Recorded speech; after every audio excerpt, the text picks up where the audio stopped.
अस्सलाम वालेकुम everyone and welcome back to my channel. कैसे हो सब? आई होप आप सब ठीक होंगे। और जी आज के व्लॉग की शुरुआत की थी मैंने यहाँ पर फजर के टाइम से, और यहाँ पर मैंने सबसे पहले नमाज़ अदा की।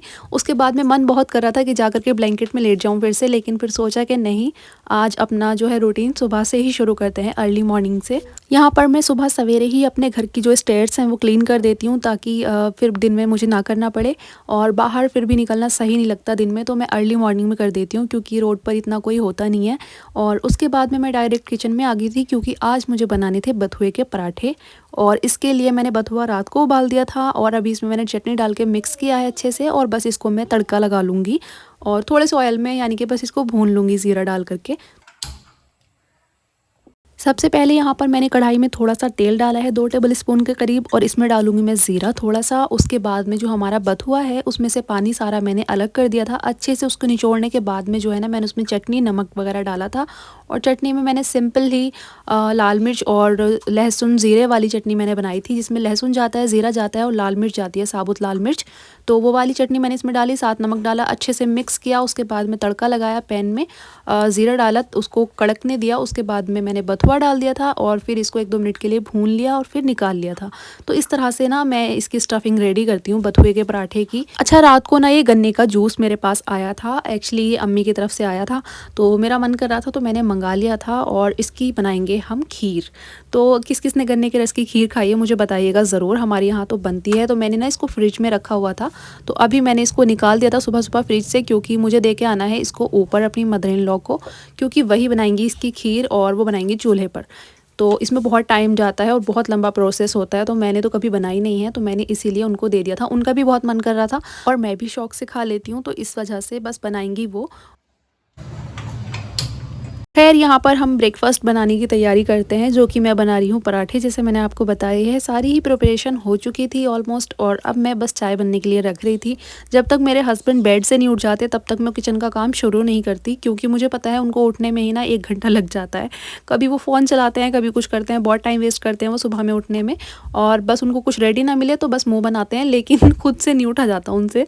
तो इस वजह से मैं वेट करती हूँ कि पहले वो बेड से उठ जाएँ, एंड जब वो फ्रेशन अप होने के लिए जाते हैं तो मैं कुछ उनका नाश्ता रेडी करना शुरू करती हूँ। तो खैर, यहाँ पर हमारे पराठे जो है ना सिक चुके थे अच्छे से। अच्छा, मुझे ये बताइएगा कौन कौन बथुए के पराठे खाता है? मैंने तो सिर्फ अपनी लाइफ में 4 से 5 बार बनाए हैं। हर सीज़न में मैं 2 बार बनाती हूँ, इससे ज़्यादा मैं इनको नहीं बना पाती। उसका रीज़न ये है कि मुझे इसको चुनना बहुत अजाब लगता है। मतलब इतनी छोटी छोटी पत्तियाँ होती हैं, फिर एक एक पत्तियाँ चुनो, फिर इसको वॉश करो बहुत अच्छे से, क्योंकि इसके अंदर बहुत ज़्यादा मिट्टी होती है, और फिर इसको बॉईल करो, फिर निचोड़ो, फिर और इसका बहुत लंबा प्रोसेस हो जाता है। तो मैं अब कोई इतनी भी ज़्यादा हार्ड वर्किंग नहीं हूँ कि मैं इतना सारा काम रोज़ रोज़ करूँ। मैं बाकी के पराठे तो काफ़ी बार बना लेती हूँ, जैसे कि आलू के हो गए, मूली के हो गए, और भी चीज़ों के, लेकिन ये वाले ज़रा मैं कम बनाती हूँ। खैर, ज़्यादा इतने अच्छा भी नहीं लगते, मतलब लगते हैं, लेकिन जब मेहनत करनी पड़ती है ना तो इतने अच्छे नहीं लगते। लेकिन मुझे फिर भी आलू के पराठे और मूली के पराठे ज़्यादा अच्छे लगते हैं इसके मुकाबले पर। खैर, यहाँ पर फिर मैंने अपना बेड सेट किया, और उसके बाद मैंने छोटे मोटे कुछ काम किए थे क्लीनिंग के, वो मैंने आज वीडियो में रिकॉर्ड नहीं किया। और अब मैं आ गई थी अपनी किचन में फिर से खाना बनाने के लिए, और खाने में आज बन रहा है गोश्त। तो मेरे हस्बैंड थोड़ा सा ना रोगनी किस्म का गोश्त ले आए थे, एक्चुअली वो खीरी ले आए थे, जिन लोगों को पता हो तो मैं बता दूं। और उन्होंने ये अपनी लाइफ में कभी नहीं खाई थी, बस उन्होंने मुझसे पूछा था कि क्या तुमने ये कभी खाई है? तो मैंने बोला हाँ, क्योंकि मैंने खाई हुई थी पहले। तो उन्होंने क्या किया कि सारी ना वो खीरी वाली बोटियाँ ही ले आए, जितना भी वो गोश्त लाए थे। तो मैंने ना किस तरह से खाई है कि रेशेदार गोश्त में थोड़ी सी खीरी की बोटियाँ डाल देते हैं, तो उस तरह से अच्छी लगती है, बट खालिस इस तरह से बनी हुई तो मैंने भी नहीं खाई, और इतनी सारी मैं खा भी नहीं पाऊंगी। तो मैं यही सोच रही थी कि मैंने कहा तुम्हें तो ये अच्छी लगनी नहीं है, क्योंकि उन्होंने पहले कभी भी ट्राई नहीं करी थी। बट अब देखते हैं क्या हुआ कि ले आए तो मुझे बनानी पड़ी।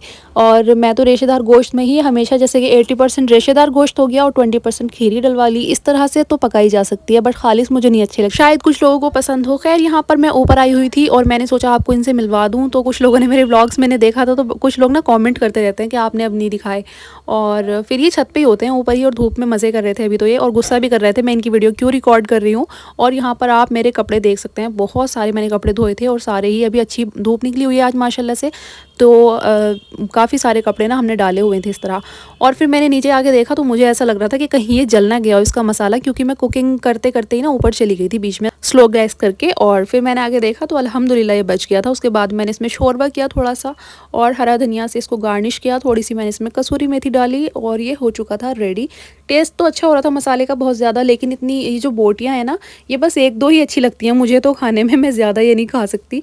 तो इस वजह से ये खाना हमारा रखा ही रहा। मेरे हस्बैंड को भी नहीं अच्छी लगी है, क्योंकि उन्होंने अपनी लाइफ में कभी खाई ही नहीं थी। खैर, यहाँ पर आपने क्लिप जो देखी है, हमारे यहाँ पर बन रही थी खीर, जो मैंने आपको सुबह दिखाया था ना गन्ने का रस, उसकी खीर बन रही थी ये। और ये मेरी मदर इन लॉ बना रही थी छत पर चूल्हे पर, क्योंकि इसमें काफ़ी टाइम जाता है और चूल्हे पर ही बनी हुई है, अच्छी भी लगती है। तो फिर मैं नीचे आ गई थी बहुत सारे अपने कपड़े लेकर के, क्योंकि आज ना मैं पूरी धोबन बनी हुई हूँ, ऐसा ही मुझे लग रहा था। बहुत सारे कपड़े मैंने आज धोए थे, काफ़ी दिन से मैंने मशीन नहीं लगाई थी। हर सेकंड या थर्ड डे मशीन लगनी चाहिए, तब तो आपको सुकून रहता है, वरना कपड़े इतने ज़्यादा इकट्ठे हो जाते हैं ना कि फिर उनको फोल्ड करने में भी ना बहुत मुश्किल होती है। उसके बाद ना मैंने थोड़ा सा रेस्ट करना था, लेकिन फिर मेरी मदर इन लॉ ने बोला कि खीर रेडी हो चुकी है, आकर के ले जाओ खाने के लिए। तो मैं फिर ले आई थी, क्योंकि ना आज मैं बहुत थक गई थी। ऊपर से नीचे के चक्कर लगा लगा के मैंने 10 से 15 चक्कर आज ऊपर से नीचे के लगाए हैं। कभी मीशो के लेके जाओ, कभी कुछ खाने पीने की चीज़ लेके जाओ, कभी कपड़े लेके आओ, तो मैं बहुत थक गई थी। तो इसलिए मुझे रेस्ट करना था। लेकिन जब देखा कि खीर रेडी हो चुकी है, तो मैंने कहा पहले खाते हैं। और इसको इस तरह नहीं खाया जाता, ये दूध में नहीं पकती है, इसमें दूध अलग से ऊपर से डाल के खाया जाता है। बहुत सारे लोग तो खाते भी होंगे, हमारी तरफ तो सबको पता है, लेकिन जो बाहर से देखते हैं शायद उनको ना पता हो, इस वजह से मैंने बता दिया। तो खैर, हमने खीर खाई, और उसके बाद में अब ये सारे कपड़े जो है ना मैं लेकर फाइनली बैठ गई थी। मैंने कहा रेस्ट तो मुझे आज नसीब नहीं होना, लेकिन ये जो रूम में मेरे मेस फैला हुआ है, मैंने कहा इसको मैं समेट दूँ, क्योंकि इतने ज़्यादा कपड़े थे तो बिल्कुल भी नहीं अच्छा लग रहा था देखने में। हर जगह ना कपड़े ही कपड़े रखे हुए थे। और ऐसे में मुझे सबसे ज़्यादा डर इस बात का होता है कि कोई बाहर से आ ना जाए, क्योंकि मैं जब रूम अपना पूरा घर साफ़ करके डालती हूँ ना तो कोई नहीं आता, लेकिन जिस दिन भी थोड़ा सा मैस फैला हुआ होगा ना रूम में या बाहर, तो ज़रूर कोई ना कोई आता है। तो मैंने इस वजह से सोचा, मैंने कहा चलो पहले कपड़े ही फोल्ड कर देते हैं, वरना ऐसा ना हो सच में कोई गेस्ट वगैरह आ जाएँ, क्योंकि सोफ़ा पर भी कपड़े ही रखे हुए थे और बेड पर भी।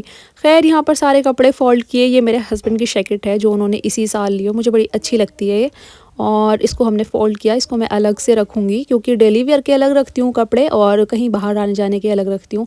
वैसे मेरे हस्बैंड कभी भी कोई भी पहन लेते हैं, उनके बस कुछ ही ऐसे कपड़े हैं वो जो डेली वियर में नहीं पहनते, जैसे सूट वगैरह, वरना वो सब कपड़े ऐसे ही चला लेते हैं, जब उनका मन करता है जो पहन लेते हैं। उसके बाद में हमने क्लीनिंग की, सारी जो यहाँ पर कपड़े थे सब समेट दिए थे, पूरा रूम मेरा क्लीन हो चुका था, कुछ भी कहीं कबाड़ा नहीं रखा हुआ था।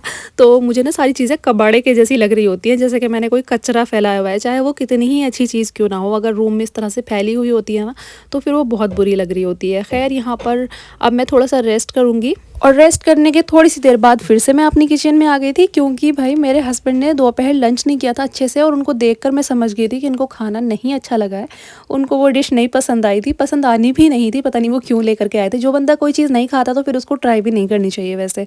तो खैर, फिर मैंने सोचा इनके लिए कुछ और बना देती हूँ। मैंने उनसे पूछा भी कि आप डिनर में क्या खाओगे, सेम चीज़ खाओगे जो दोपहर बनाई थी या कुछ और? तो उनका बस ये था, मुझे कुछ और खिला दो, कुछ भी खिला दो।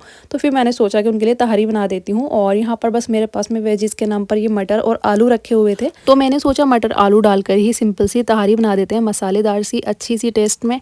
और बस मैंने थोड़ी सी ही बनाई थी। वैसे फिर मेरा मन भी करने लगा कि मैं भी यही खा लूँगी, क्योंकि सच बताऊँ तो इतनी ज़्यादा क्वांटिटी में मैं भी वो वाला गोश्त नहीं खा सकती। रेशेदार गोश्त में अगर थोड़ी सी खीरी पड़ी हुई हो तो अच्छा लगता है, लेकिन ऐसे मुझे भी नहीं अच्छी लग रही थी। टेस्ट में मसाला तो उसका बहुत टेस्टी हो रहा था, लेकिन फिर उसकी बोटियाँ खाने का मन नहीं कर रहा था, तो इस वजह से मैंने भी थोड़ी सी अपने लिए बना ली थी। और यहाँ पर जो है हमारी तहरी बनकर हो चुकी है रेडी। अब हम इसको सर्व करते हैं और लेके चलते हैं रूम में, क्योंकि मैं भी थोड़ी सी यही खा लूँगी। दोपहर मैंने भी खाना नहीं अच्छे से खाया था, बस मैंने मसाले से ही ना जो रोटी खा ली थी तो खा ली थी, बाकी हमारा खाना ऐसे ही रखा है। उसके बाद में यहाँ पर हमने किया डिनर। और आज का व्लॉग यही था। कैसा लगा आपको व्लॉग कमेंट करके ज़रूर बताइएगा। Thank you so much for watching. अल्लाह हाफिज़, बाय बाय, एंड चैनल को सब्सक्राइब कर लेना एंड शेयर द वीडियो।